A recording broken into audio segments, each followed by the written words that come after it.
देशाच्या 28 पैकी 16 राज्यातून या भागात कामानिमित्त आलेले किंवा स्थायिक झालेले नागरिक त्यांच्या राज्याच्या राजधानीमध्ये थेट जाऊ शकतात। त्यासाठी नियमित रेल्वे गाड्या आहेत। परंतु आमच्याच राज्याच्या राजधानीत मुंबईला जायला बल्लारपूर, चंद्रपूरवरून नियमित गाडी नाही। महाराष्ट्राच्या जवळपास प्रत्येक जिल्ह्यातून सुद्धा मुंबई आणि पुणेला जाण्यासाठी रेल्वेच्या अनेक नियमित गाड्या आहेत। चंद्रपूर आणि गडचिरोली जिल्ह्यातील प्रवाशांसाठी मुंबई किंवा पुणेला जायला मात्र थेट आणि नियमित गाडी नाही।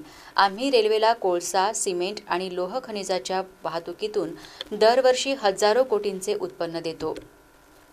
त्यामुळे आमच्या गरजेप्रमाणे मुंबई पुण्यासाठी नियमित आणि थेट गाडी मिळणे ही जिल्ह्यातील नागरिकांची मागणी नसून त्यांचा अधिकार आहे। हा अधिकार मिळवण्यासाठी 30 सप्टेंबरपासून जनविकास सेनेतर्फे जन आंदोलन सुरू करण्यात येत आहे। 30 सप्टेंबर रोजी बल्लारपूर रेल्वे स्थानकासमोर धिक्कार आंदोलन करून जन आंदोलनाची सुरुवात होईल, अशी माहिती जनविकास सेनेचे संस्थापक अध्यक्ष पप्पू देशमुख यांनी दिली। चंद्रपूर बल्लारच्या वरून थेट पुणे व मुंबईसाठी नियमित ट्रेनची अनेक वर्षापासूनची मागणी असताना व गरज असतानाही रेल्वे विभागानं आजपर्यंत बल्लारपूरवरून पुणे आणि मुंबईसाठी ट्रेन सुरू केलेली नाही।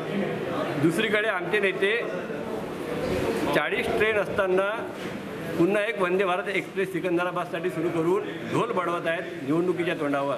आमचं या नेत्यांना चॅलेंज आहे, आव्हान आहे की त्यांनी मुंबई पुण्यासाठी ट्रेन सुरू करून दाखवावी, नाही तर जनतेची माफी मागावी। त्यांनी जर सुरू केली तर आम्ही त्यांचा जाहीर सत्कार करू। या बल्लारपूरवरून चंद्रपूरवरून देशातल्या 16 राज्याच्या राजधानीत जायला रोजच्या 5-5, 7-7, 20-20, 30-30 ट्रेन आहेत। महाराष्ट्राच्या प्रत्येक जिल्ह्यातून पुण्या मुंबईला जायला 5-5, 10-10, 20-20 ट्रेन आहेत। आमच्या जिल्ह्यामधून चंद्रपूरमधून हजारो कोटीचं उत्पन्न कोळशाची, सिमेंटची आणि लोह खनिजाची वाहतूक करून रेल्वेला हजारो कोटीचं 3-4 हजार कोटीच्या जवळपास उत्पन्न मिळते। पण आम्हाला बल्लारपूरवरून पुणे आणि मुंबईसाठी थेट ट्रेन आजपर्यंत दिली नाही। ही आमची मागणी नाही आहे।